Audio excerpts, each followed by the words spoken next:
जैसे एक बड़ा मूव जो दुनिया ने देखा वो देखा कि रशिया यूक्रेन की वॉर होती है, रशिया क्योंकि स्विफ्ट ट्रांजैक्शंस पे सैंक्शन लग जाता है, रशिया का अचानक से ग्लोबल ट्रेड रुक जाता है। हालांकि काफ़ी कंट्रीज को उसकी वजह से नुकसान हुआ वो ट्रेड रोकने से, क्योंकि इलेक्ट्रिसिटी आती थी रशिया से, रेयर अर्थ मिनरल्स, बहुत सारी चीज़ों का, एग्रीकल्चरल प्रोडक्ट्स का सप्लाई होता था, सब कुछ रुक गया क्योंकि स्विफ्ट के अंदर ट्रेड नहीं हो पाया। और फिर इंडिया रशिया की डील हुई रूबल और रुपी, विच वाज नॉन डॉलर, एक डील होती है। ईरान पे भी 2010 में सैंक्शंस लगे थे, और शायद कहीं ना कहीं उसी के बाद गोल्ड रिजर्व जो है सारे बैंक्स ने बढ़ाए, क्योंकि शायद सबको ये डर लगा कि कल को अगर किसी वजह से सैंक्शन लग गया और हमें स्विफ्ट ट्रेड नहीं अलाउ करा गया तो हम ये डॉलर्स का करेंगे क्या जो इतना रिजर्व में पड़ा हुआ है, हमारा तो ट्रेड ही रुक जाएगा, हम ऑयल, इलेक्ट्रिसिटी जैसी बेसिक चीजें नहीं खरीद पाएंगे। अब ये स्विफ्ट क्या होता है और स्विफ्ट के ये जो ऑल्टरनेटिव्स दुनिया ढूंढ रही है, इसमें क्या क्या चीजें हो सकती है? देखिए, स्विफ्ट एक मैंने बताया कि सारे बैंक्स, उनका अलायंस है, वो उसको ओन करता है, और एक मैकेनिज्म है जिसके थ्रू करेंसीज जो है इंटरनेशनल ट्रेड होता है और करेंसीज मूव करती हैं। चाहे वो डॉलर में पेमेंट करें, यूरो में भी कर सकते हैं, करेंसीज में पेमेंट हो जाता है। बात वही आती है, भाई आज इंडिया बोले कि मैं रशिया पे सैंक्शन लगा रहा हूँ, तो उसका तो कोई मीनिंग नहीं है। सैंक्शन लगाने की भी ताकत यूएस में ही है, क्योंकि सारा जो डिपेंडेंस है वर्ल्ड की वो डॉलर के ऊपर है। बिल्कुल। तो वैसे डॉलर में ट्रेड ना करने देना वो थोड़ा ब्रीच ऑफ फेथ तो है, ये भी माना जाएगा, उसका एक एस्पेक्ट है। ब्रीच ऑफ फेथ तो है, लोगों ने भी आप पे विश्वास करा हुआ डॉलर में रखा, आपने कहा नहीं अब ये सेट आप नहीं यूज कर सकते, पर वो चलो ये जियो पॉलिटिक्स है, अमेरिका की पॉलिटिक्स है, उसकी पॉलिटिक्स।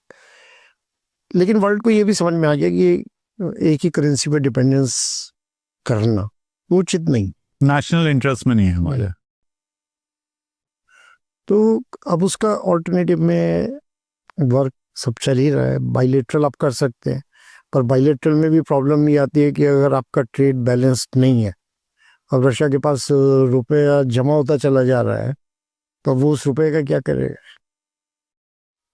अगर मेरे को ध्यान है तो $65 बिलियन वर्सेस $4 बिलियन, ये ट्रेड का डेफिसिट चल रहा है रशिया के साथ इस समय। तो उनके पास, आप जैसे सही कह रहे हैं, रुपया सारा है। हाँ। अब वो रुपया वापस कैसे यूज करें? तो ये मतलब हर चीज के अपना कोई ना कोई एक पहलू तो है ना। बट डॉलर था तो फ्रीली आपने इधर से उधर सब मूव कर दिया, अब डॉलर नहीं है, बाइलेटरल कर लिया आपने रुपी रूबल। अब अगर ट्रेड बैलेंस है तो वो रशिया के लिए समस्या है कि वो रुपी को कहाँ ले जाए। तो इस तरह की समस्याएं आती हैं, लेकिन अभी प्रयास तो चल ही रहा है, ई करेंसी का चल रहा है, ऑल्टरनेट सिस्टम्स बनाने का चल रहा है। लेकिन कोई भी चीज़ जो है, मुझे लगता है कि अभी भी जब तक यूएस का इकोनॉमिक डोमिनेंस है, मतलब because of virtue of their size of the economy, share in the international trade, तो उतना आसान नहीं है उसको रिप्लेस करना, या कोई ऐसी करेंसी जो डेवलप करके आए जो डॉलर को रिप्लेस कर सके। क्योंकि भाई डॉलर इज कन्वर्टेबल, आज रुपये भी इंटरनेशनल ट्रेड की करेंसी क्यों नहीं हो सकता? वी आर नॉट कन्वर्टेबल, हमारा कन्वर्टेबल थोड़ी है रुपये। हाँ, चाइनी की currency is not fully convertible, Indian rupee is not fully convertible. तो पहली डिमांड तो ये है कि अगर करेंसी को इंटरनेशनल रिजर्व करेंसी बनना है, या तो पहले तो कन्वर्टेबल, फुल्ली कन्वर्टेबल करेंसी चाहिए आपको। अब अगर मान लीजिए पाउंड है इंग्लैंड के पास, पर उसका इंग्लैंड की इकोनॉमी अब इतनी छोटी है कि वो इंटरनेशनल करेंसी बन ही नहीं सकता। तो ये सारे एस्पेक्ट है ना, कोई भी अगर इंटरनेशनल करेंसी बन सकती है इन कमिंग टाइम, तो या तो चाइना की बनेगी या इंडिया की बनेगी।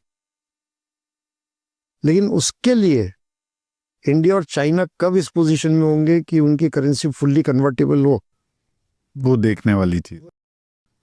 तो ये सर जो बात चलती है कि BRICS countries plus Saudi Arabia या फिर कुछ और मिडिल ईस्टर्न कंट्रीज मिलकर के एक कॉमन करेंसी डिनोमिनेशन बनाएंगे कभी, या कुछ प्लान करेंगे, ये आपको लगता है कि ये अभी बहुत दूर की बात है? कि इसके लिए पूरा वर्ल्ड का global trade balance, size of economy and A currency, मतलब अगर चाइना की करेंसी आज कन्वर्टेबल होती है मान लीजिए, और उसका क्योंकि इंटरनेशनल ट्रेड में काफी बड़ा शेयर है, तो वो एक रिजर्व करेंसी हो सकती थी। पर चाइना की करेंसी में आज की तारीख में तो मुझे नहीं लगता कि दूसरे देश जो उनकी व्यवस्था है यकीन भी करेगी। तो इसके लिए तो एक यकीन वाली बात भी है ना, इवन आज with due respect India is growing, पर अभी उस स्टेचर पे नहीं पहुंचा है कि बाकी देश जो है आपकी करेंसी में उतना विश्वास रखें। तो यानी कि रशिया जो इंडिया के साथ आईएनआर ट्रेड करता है या चाइना के साथ बहुत बड़ा ट्रेड करता है युआन में, वो क्योंकि अभी एक मजबूरी है तो वो कर रहा है। और शायद वो ईरान की जो हमारी ऑयल डील है वो भी उसी मजबूरी का ही कारण है, क्योंकि 2010 में जब सैंक्शन लगा था ईरान पर। तो पर आपको लगता है कि in a free world this is not a preferred route and will not be a preferred route for a long time? वो तो जब तक जो इकोनॉमिक पावर बैलेंस और जिस वजह से यूरोप यूएस ऑपरेट करता है और उसका स्टेचर, जब तक उसके स्टेचर का कंट्री जो है नहीं बनेगा तब तक नहीं होगा।